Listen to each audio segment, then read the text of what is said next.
Zigzag and One, a place where we honestly discuss how to navigate the zigs and zags in our crazy lives.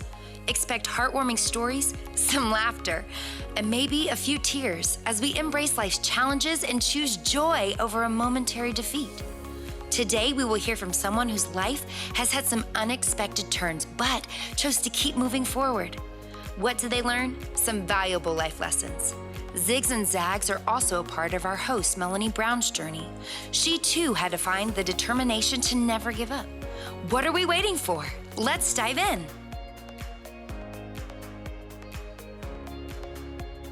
Hey, thanks for joining me for today's episode of the Zigzag and One podcast. I'm your host, Melanie Brown. My guest today is an author, a book lover, and a big fan of paper planners. But she has an allergy to paper. Oh, the irony in that. For 3 years, Bethany Jett experienced painfully dry hands while under a deadline to finish writing her book, Platinum Faith. She's joining me today to share about both of those great topics. Bethany will have been married to her military man, Justin, for 17 years next month. They have 3 sons and a sweet and sassy Pomeranian. She's authored or co-authored 7 books, with a new book releasing this fall. Additionally, she's a marketer and co-owns Platinum Literary Services and Serious Writer Inc.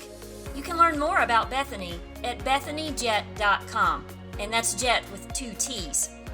I know you're going to love hearing Bethany's story and all about her book. Join my conversation with Bethany Jett.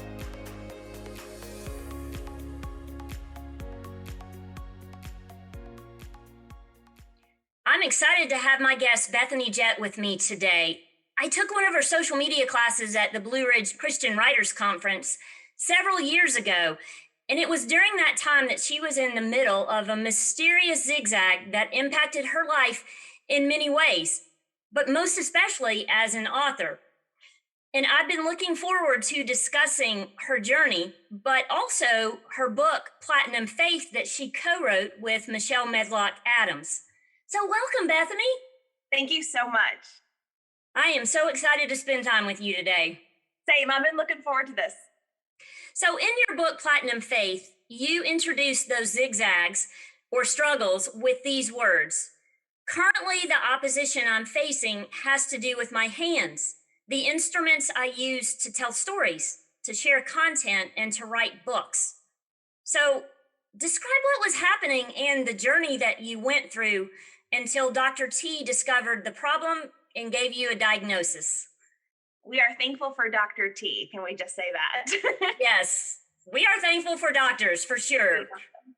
If you've ever had dryness in your hands where it cracks, especially in the winter, you know how painful it can be to touch. Yes. Anything. So hand sanitizer has been a nightmare during COVID. Oh, I bet. So we just didn't know what it was. You know, we thought maybe it's a dermatitis, had different doctors look at it, prescribe creams, and nothing seemed to work until Dr. T looked at my hands. He palms up, looking at my fingers, and he said, I know exactly what this is. I just don't know what's causing it.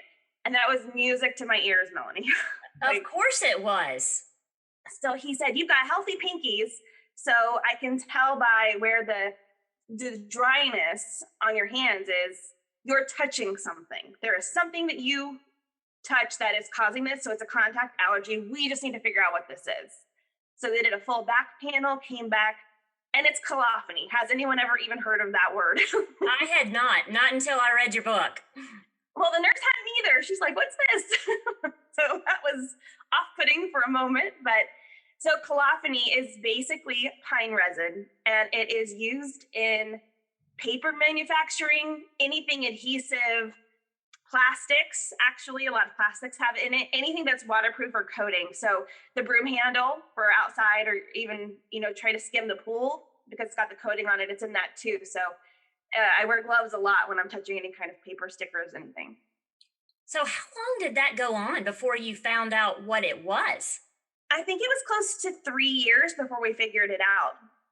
That is a long time. It was rough. Michelle and I wrote this book, Platinum Faith, and we were also in the middle of writing a second book. 2 books at once sounded like the dream, but it's really hard to do. But yes, 2 at one time is a lot of work. It was a lot, and we're under deadline, and so my fingers I try not to be gross, but they're cracked open, especially the fingertips because I'm on the keyboard all the time. And at one point, I think I had 9 out of 10 fingers Band-Aids all over the tips of my hands so I could keep typing to get this book written. It was crazy. I just found it so fascinating because to me, having a paper allergy is the epitome of irony for an author. And you're also an avid paper planner, a girl after my own heart, and you scrapbook. So how did you work around your allergies during those 3 years before you knew what it was? I had no idea it was the paper and the stickers, right? Like all the things that you do. Right. No clue. So, I just kind of, but we've talked about, we have boys, you kind of just toughen up a little bit, right? You kind of just do it anyway. I think as a result of the 3 years, though, I became very conscious of when people make excuses for why not to do things. Because I think, listen, if I can write a book with bloody fingertips, you can write a book with normal fingertips, you just do it anyway. So you really had bloody hands at times during those 3 years. Yeah. And looking back, can you think, oh yeah, it was the paper, me being around paper during those times? I can pinpoint the day it started because my husband's in the military and we were driving from Florida overnight to Mississippi. We had to get there in one shot. And I was driving my friend's car and I drove the whole way. And the next day, the skin between your thumb and your index finger was starting to crack. And I thought it must have been the steering wheel, maybe the leather or just touching something. And then Mississippi had some kind of like something in the water where it was like you couldn't go in there. You could get some kind of skin infection. And because it didn't stop, I thought maybe something in the water is happening. So it progressively got worse the more I was touching anything with colonophy. That's part of the problem is there's no cure for it. So the more you touch it, the worse it gets. So I thought I was really kind of blaming the water, the drive. I mean, there was never a time where I touched paper and it happened immediately. It always waits a little bit. So the breakouts would happen a day or two after I'd had contact with it. So there was never a way to figure it out. That is so interesting. And that had to have been stressful knowing that something was going on and you just could not figure it out. It wasn't a true cause and effect situation. I do this is happening. That exactly. Had to have been terribly frustrating. It was. And avoidance is the best thing, but sometimes you just can't. You don't have time to put gloves on. You don't want to put gloves on. It's hot.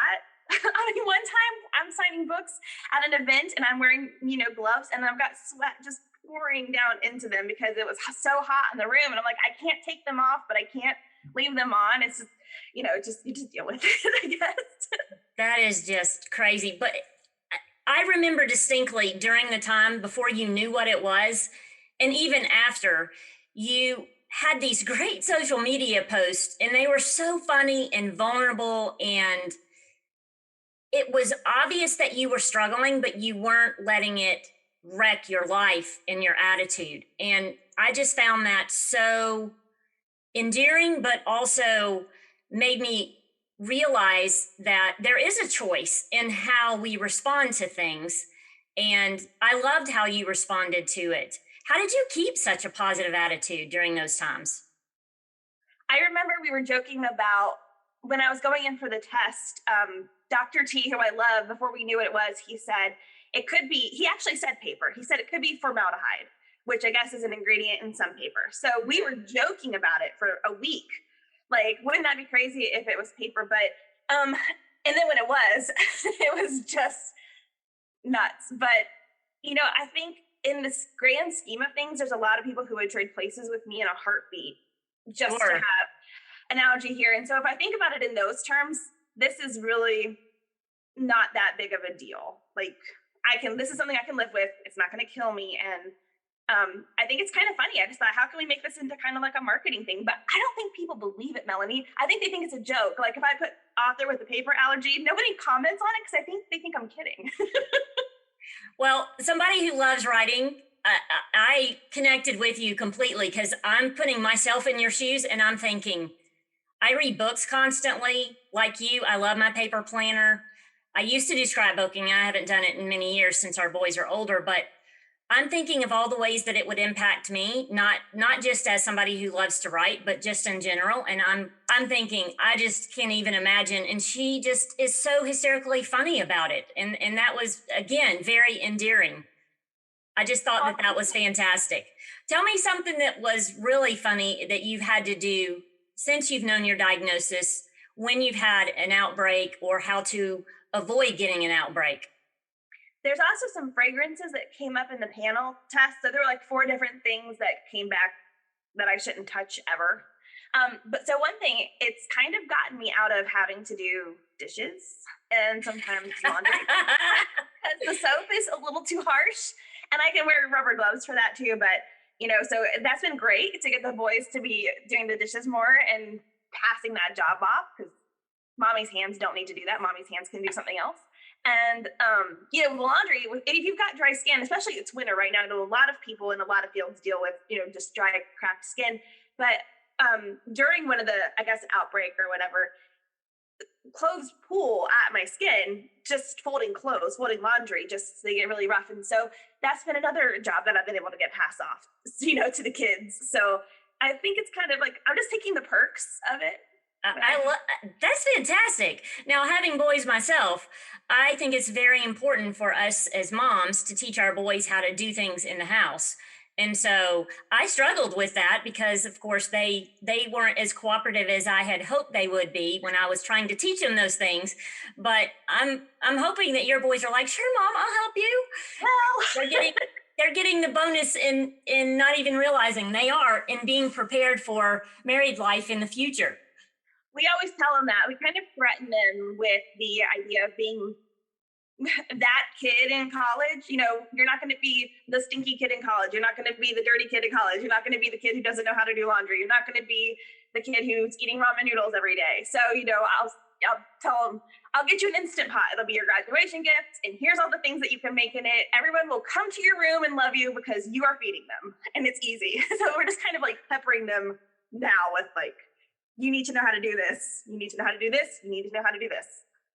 Well, they'll thank you. I know they will, because our boys are out of college and in college, and so they have said how much they appreciate knowing how to cook and knowing how to take care of themselves. And so there is benefit in what they are getting to do. Your sons are getting to do, and future daughters-in-law. That's exactly right. Well, thank you. Right? They will thank you. So let's shift gears, if we could, and discuss your book, Platinum Faith, because it is an excellent book. You use a lot of what I say as a teacher, it perks up my ears, because you used a lot of research and knowledge about what platinum is and what the properties are, and then you tied it to faith. So how did you choose platinum, a metal, to describe faith? So this book was co-written with Michelle Medlock Adams, like you mentioned. She's my best friend. She's also my business partner. And so when 3 years ago, I think it was, she came over to my house for a visit, and she said, I think we should start, we were both freelancing separately. She said, I think we should just maybe come together and start a company together. So we were thinking of names, and she's blonde and I'm blonde. So I was thinking of a play off of platinum hair color, really was where it started. So then I started researching platinum, the metal, and that was it. It is such an incredible metal that I think often gets overlooked. We think about it flashy for jewelry. Yes. But one of the elements is how useful it is. It's in smoke detectors. It's in catalytic converters. There's cancer fighting agents. Like, there are so many uses for platinum. And we just thought that's why we named our company Platinum Literary Services. And so then we're like, this could be a book about faith too. The same characteristics that we love for our company. What if this was how we lived out our faith walk and tried to be better that way? So that's where it came from. And I love how you realize something kind of not intentionally. Like you didn't go into it going, we're going to use this as a book topic. You went into it thinking about a business name. And then as you learned about it, you were like, wow, there is so much tie-in to faith and God. And I love when God does that, when he just does that aha moment for us. I think that's fascinating. And so during the book, you talked about 12 different properties, and we're not going to have time to go through all of them, but I did find it so interesting the way that you and Michelle bounced back and forth. But you talked about the different properties and shared how it related to faith, but then you gave so many great examples of how it applied in your lives. And I found that so helpful because sometimes topics like that can be a little abstract. You go the step further and you share stories about how it applies. And then all of a sudden, for me as the reader, I was like, oh yeah, now I get it. But I'd like to talk about a few of them and just you give a little bit of information that you shared in the book. One of them is an all-in kind of faith, the kind of faith that isn't moved by circumstances or outcomes. And so we've already kind of talked about that with your own story. Michelle took the lead on that chapter, and we were on the phone. I think we were both, headed to go speak somewhere. And she was right in the middle of a crisis with her grandson, Bear. And he had a brain tumor. Well, he still does. It's on his brainstem, but it controls oxygen levels. So it's inoperable. She was going through this period of time with her daughter, with her grandson. And they're trying to figure out, is it cancerous? Is he going to live? Is it growing? And so she was also then having this faith struggle too, where is it the right time to be writing a book like this? This was a very personal chapter for her specifically. She was headed to go speak somewhere and she said, I don't know if I can do this. She goes, I just have to have all in faith. And I said, that's the first chapter of the book. It was just during a conversation. And like we talked about with the hands, you just have to do things anyway. Sometimes you have to say, God, this is where you're leading me. I have to go forward with you. I have to just have all in faith, even though I do not understand and I am scared. Yeah, and that was powerful. I think it is important for us to realize that faith does call us to be all in. And that kind of leads to the other chapters where you talk about you are useful, because platinum is useful, and you just shared that. And I loved how you talked about God has a specific purpose for each of us and that he will equip us for it. That's the chapter I believe that you wrote. Tell me more about that chapter. It's so interesting when you think about the seasons I think that God has for us, where sometimes he's using us in quiet ways and sometimes he's using us in flashy ways, is what I think what we called it. Again, referring to platinum being the setting of jewelry, it's beautiful, it's shiny, and everyone can see it. And then sometimes, I know for me, there's been times where I'll see someone speaking on stage and, my heart just beats a little faster thinking, I want to do that someday, or whatever goal it is or dream in your heart. You see someone else doing it, and you think, I want to do that too. And those are the flashy types of platinum, and God's using those people. But then sometimes, I think for a lot of times, he's using us in those quiet ways, those catalytic converter type of ways or smoke detector ways, which we talked about in the book. And the thing with the smoke detector, we forget about it and we take them for granted until something goes wrong. If you're having smoke detector faith at the moment, when the fire is there, you have to make noise. And so you have to be ready in season for God to use you whenever that is. And I think sometimes we don't like being in the smoke detector phase, the quiet behind the scenes, but God's got a purpose for that. He does. And all of those are so important. And if we're all doing what he has called us to do, then life is going to be such an amazing event for all of us because we're all using our gifts and we're all contributing to each other. It's a beautiful thing. One of the other ones, it's hard for me to choose. I'm looking at the list of all the different properties, and we don't have time to discuss all of them, but you can withstand the heat, I think is extremely good, especially during this time, because it's been a time of heat for everyone in different ways.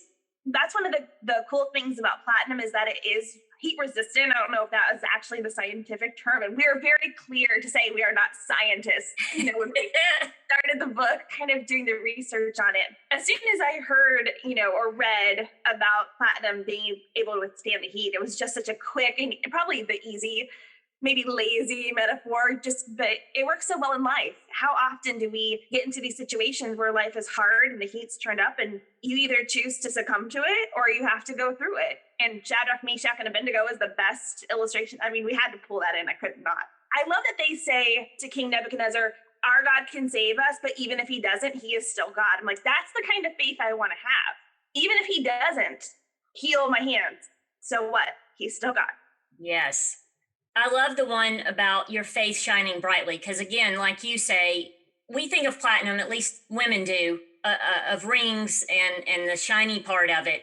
What did you talk about that your faith shines brightly just like platinum does?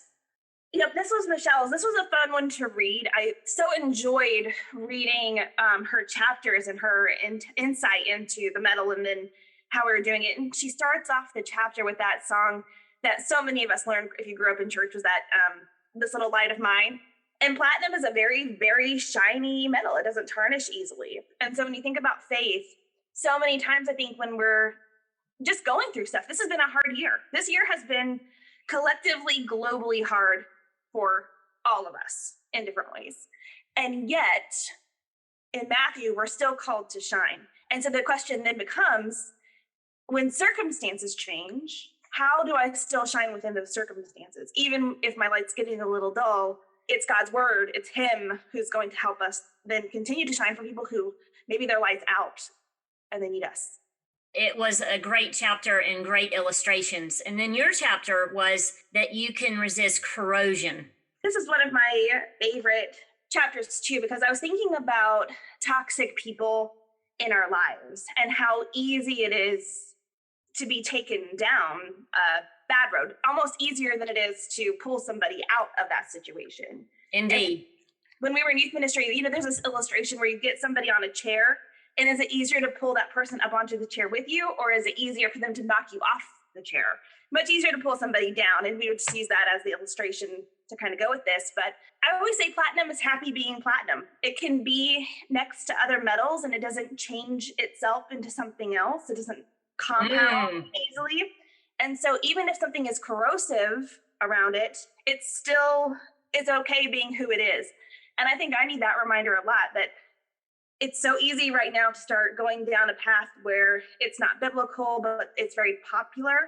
And I have to think, I can be around these people. I can be on social media where a lot of this is happening, but I don't have to be that person. I can resist, and really pulling from God's word the strength in other Christians to be able to do so. The way that you and Michelle compared the properties of platinum and how it impacted our faith and how those things can live out in our lives was just absolutely beautiful.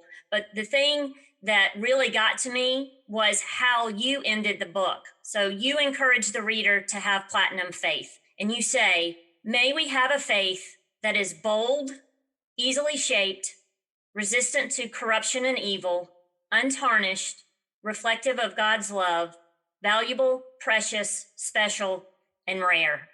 If we had a faith like that, Bethany, wow, that would just be an incredible testimony of God through us.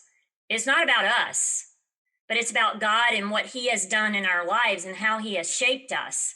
That sentence stuck with me for about a week after reading it, because I kept going back to it thinking, I want that kind of faith. Me too. It's interesting. We pulled different Bible characters for each characteristic, but there wasn't one, and I'll say aside from Jesus, who's perfect in every way, but there wasn't one person who demonstrated all of them. And so Michelle and I really realized it's kind of like some of them are easy. They come very easy to you, and some you work on. Some are the hard ones. And we kind of felt that same comparison. Like there were some aspects of platinum that were easier for me than Michelle, some that were easier for her than me. And then it was like, okay, so these are the ones I need to work on. And for both of us, I'll be quite honest, the respond versus react chapter about platinum isn't responsive, we still talk to each other about that. And it's 2.5 years since we were writing the book, or it's come out. And she'll call me and she say, okay, I need to call you because I'm about to react and I need to respond. I mean, this is literally 3 times a week. And so we're still stuck on that. We're both still working on that aspect of platinum faith ourselves. I have so enjoyed spending time with you talking about the zigzags that you faced and having the opportunity to tell you how much your social media posts during that time encouraged me and made me smile. And I was rooting for you. Thank you. Having the opportunity to read your book, took a ton of notes, found so much valuable information in there, and it was such a joy to read. Thank you. That means a lot. It really does. Well, as we wrap up, let's talk about your one takeaway. What is it that you want the listeners to remember about our conversation today? Pay attention to where the attacks that you're getting are directed, because many times the area of attack is actually your area of purpose. Coming from somebody who has a paper allergy and is a writer. Yes. And I agree. I've had that same situation happen to me as well. Well, Bethany, it has been a joy spending time with you today, and I appreciate you just interacting and sharing your story and what went into writing the book. Thank you so much for having me. This was so much fun.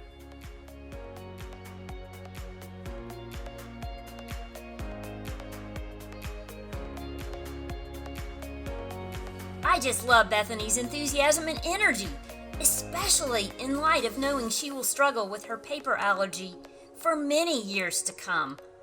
I'm intrigued by the idea of having a platinum faith.